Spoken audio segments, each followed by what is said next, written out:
আপনাদেরকে একটা জিনিস দেখাই। আপনারা তো বাদাম খান সব সময়, কিন্তু বাদাম গাছ কখনো দেখছেন? কাঁচা বাদামের যে গানটা জনপ্রিয় ছিল, ঠিক ওই জিনিসটা আপনাদেরকে এখন মনে করায় দিচ্ছি। এই যে দেখেন, একটু কাছ থেকে দেখাই। এই যে দেখেন, আমি একটা বাদাম গাছ আপনাদেরকে জাস্ট তুলে দেখাই। এই যে দেখেন, এটা একটা তরতাজা একটা বাদাম গাছ। এই যে এই বাদামগুলোই পরবর্তীতে প্রসেসিং হয়ে আপনাদের কাছে যায়। তো এই যে বাদামটা এতক্ষণ ধরে আমি আপনাদেরকে দেখাচ্ছি, এই বাদামগুলোই কিন্তু আমরা পরবর্তীতে সময় খাই। তো এই যে টোটাল যে ক্ষেতটা দেখতেছেন, দেখেন একটু চারপাশ ঘুরে দেখাও।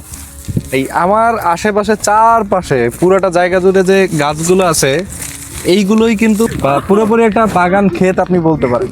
তো আমরা এই কুড়িগ্রামে আসছিলাম হচ্ছে গিয়া হুট করে আমাদের একটা প্রজেক্টের শুটিংয়ের একটা কাজ ছিল, ওই কারণে আসছিলাম।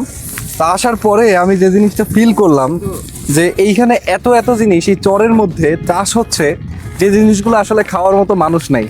আপনি যদি আসেন আপনি খেতে পারবেন, কিন্তু আপনি এখানে আসার জন্য আপনার যে একটা প্রসেসিংয়ের ব্যাপার আছে, যে আপনি যে আসবেন এখানে আসতে মিনিমাম 5 থেকে 6 কিলো হেঁটে তারপরে এই পর্যন্ত আসতে হবে আপনাকে। 5 থেকে 6 কিলো হেঁটেছি।